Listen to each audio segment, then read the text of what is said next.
Hello everyone, in today's video we are going to be discussing 5 more Stardew Valley fan theories. I made a Stardew Theories video a few months back and you guys really seemed to enjoy it, so I thought I would do another one for you. Stardew Valley is filled with little secrets and hidden lore. Fans of the game have come up with countless theories and stories about what they think is actually going on in Stardew Valley. Some are a little bit more of a reach than others, but they're still fun to consider nonetheless. Today I have curated 5 more theories that I discovered through scouring the internet. And when I say internet, I mostly mean the Stardew Valley subreddit. Now, some of these theories are super lengthy and in-depth, so let's not waste any more time and let's get right into these fan theories. Some fans have theorized that Linus is actually the founder of JojaMart, despite being homeless. Linus is an interesting character. He lives in a tent on the outskirts of town and keeps to himself. As you befriend him, plenty of information about why he lives his life the way he does is revealed, though it doesn't quite paint the full picture. One possible theory is that Linus is not as hard on his luck as he makes everyone believe. One fan in r/Stardew Valley by the username of Amy Space posted their theory, saying, "Okay, here it goes. Actually, Linus was really good friends with your grandfather back in the day. They basically grew up together. Your grandpa, as you know, was a farmer and loved the town with his whole heart. Linus, a brilliant businessman, and your grandfather decided to open a small store called Joja, after each of their cats, Joanne and Jamie." I'm sorry, but that part of the theory makes me laugh. It's just so specific.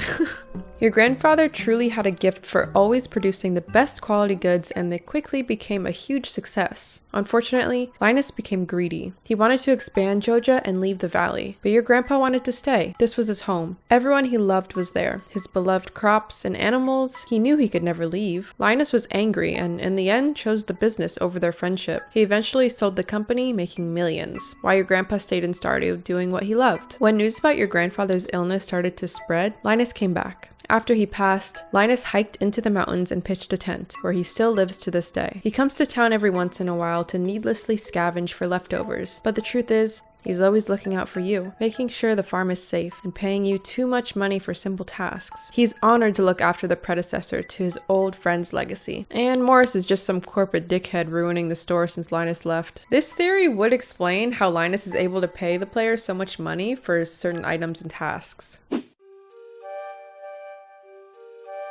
When visiting the graveyard in Pelican Town, if you click on the grave in the middle, a text box pops up that says, "Our beloved Mona," which has caused some players to ask who this person is and why nobody ever mentions them. Another user by the name of Maize and Spoons offered a very in-depth theory on the Stardew Valley subreddit. Before we get into this theory, I am going to issue a quick trigger warning for discussions of suicide, mental illness, and grief. Skip to this timestamp if you'd like to skip this theory. In playing Stardew, we've all come across secret note number 11.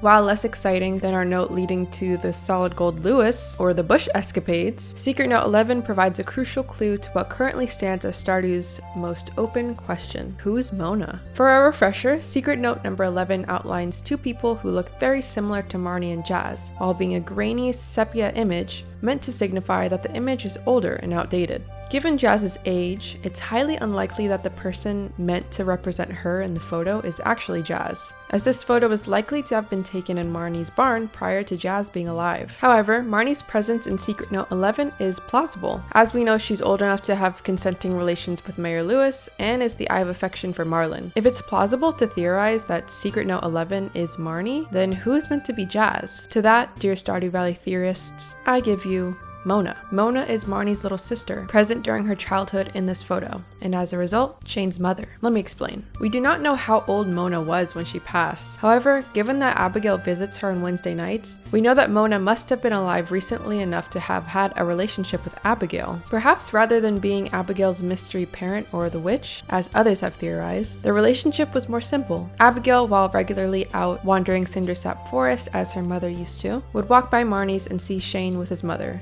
Mona, and would play with them on occasion while Pierre was running the store. Assuming this is the case, Abigail's avoidance of Jazz and Shane would now make sense. They represent the damage resulting from the loss of Mona, the quasi-aunt that she spent so much time with play fighting monsters as a child. Unfortunately, this gets darker. We know through Shane's 4-heart and 6-heart cutscenes that he suffers from alcoholism, suicidal ideation, and depression. While some of these can be attributed to personal experiences, such as the loss of his mother, I invite you now to pull up the image for Secret Note 11. 11. In this photo, you can see Mona looking down towards the ground. She's not waving like Marnie and appears almost dejected. We know ConcernedApe is very mindful of his game, instilling clues in places no one would expect about deeper lore and Easter eggs. I argue this design choice, the child in Secret Note 11 appearing depressed in the image, is intentional. According to the American Academy of Child and Adolescent Pediatrics, a child is more likely to develop a mental illness if their parent had one or more of the following mental illnesses: bipolar disorder, an anxiety disorder, ADHD, schizophrenia, alcoholism or other drug abuse, or depression. I theorize that Shane's mental health struggles, including both his addiction and his near suicide, have a contributing factor, his mother Mona doing the same before him. The farmer saved Shane from his attempt, but Marnie couldn't save Mona from hers. I feel this also explains the Hat Mouse in Cindersap and why it stays abandoned. We know residents move in and out of Pelican Town on occasion, including Leah's entrance from the city, as well as Sebastian's desire to go there. But no one has moved into the Hat Mouse house. Instead of seeing it as free land, ripe for the taking, I feel it's plausible that Marnie owns the house. With a younger sister prone to mental illness while raising a son, it would be reasonable for Marnie to want Mona to live far enough from her to experience her independence, but yet close enough to be able to provide help whenever Mona needed it. After Mona's suicide, Marnie couldn't bear seeing the house and knowing that, despite Mona being so close to her geographically, Marnie still couldn't get there in time. Now she has taken Shane into her home to ensure that if something were to happen, she'd be able to get to Shane and get him help before she loses another family member. The only lingering question then becomes Jazz's role in all of this. We know per Jazz's 10-Heart dialogue that Jazz is Shane's goddaughter and was a, quote, friend to Jazz's parents prior to their passing. We also know per the dialogue that Jazz is currently learning cursive with Penny, something that was required to be taught in American schools around age 8 as a development of fine motor skills, up until the adoption of Common Core in 2010. Assuming that the Ferngale Republic has similar education standards, then we can use this information to determine that Jazz and Vincent are approximately 8 years old. Given that children's brains do not form autobiographical and/or traumatic memories until 3 to 4 years of age, it would be impossible for Jazz's parents' death to be more than 4 years ago. If it were, Jazz wouldn't remember her parents enough to explain their relationship to Shane, nor would she be able to remember their deaths. Looking deeply into the game lore, there is no mention of a recent death anywhere in Marnie's dialogue or her cutscenes. I feel this puts a significant distance between Marnie and the identity of Shane's mother, Mona, from intersecting with Jazz's parents. These details, placed intentionally by ConcernedApe, show that Jazz's backstory doesn't negate the theory that Mona is Shane's mother, but instead supports it. In conclusion, Mona, the lost member of Stardew Valley, present in the center of the cemetery, is Shane's mother, as proven through Secret Note number 11, the Hat Mouse house, Jazz's dialogue files, and a deep dive into child psychology.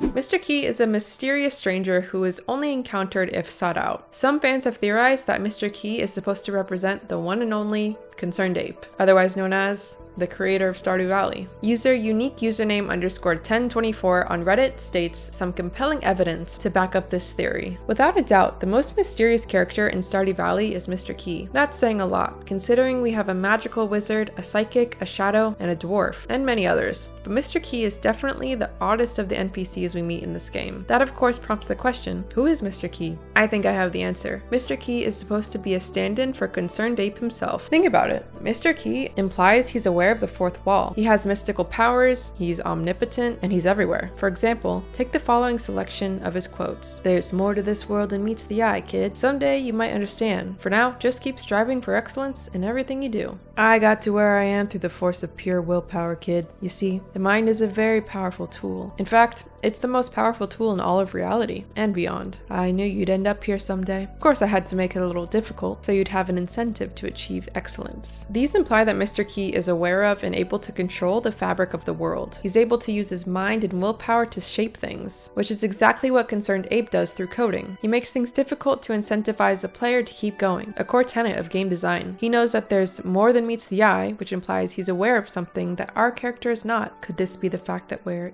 in a game? Furthermore, Key is omniscient and omnipotent, or very nearly. For example, take the mysterious Key. Say you've done the first 2 tasks, but not the last. If you check the lumber pile by your house, nothing is there. However, if you go complete that last part and then check it that same day, within the same hour, suddenly his card appears. That's odd, right? How could he have done it so quickly, especially when we never see him in Pelican Town? He also knows how we got to level 100 of Skull Cavern, even though he's not visibly there. Furthermore, he seems to be in 2 places at once. Mr. Key is always in the casino, and he's also always in his Walnut Room. Those are 2 very different locations, yet Key is always there. Speaking of Key's Walnut Room, he's got a lot of interesting items in there. His incredibly specific and difficult quests, his items that range from the magical, a Junima chest, to the technological, hoppers, heavy tappers, his ability to manipulate the mines in Skull Cavern, and his screen that seems to show the beach at Pelican Town. All of these reveal incredible power, the sort of power that ConcernedApe would have. However, of all his quotes, the one that gives away the most information is this: "Wherever you go, I'm always behind the curtain, making sure the show is interesting.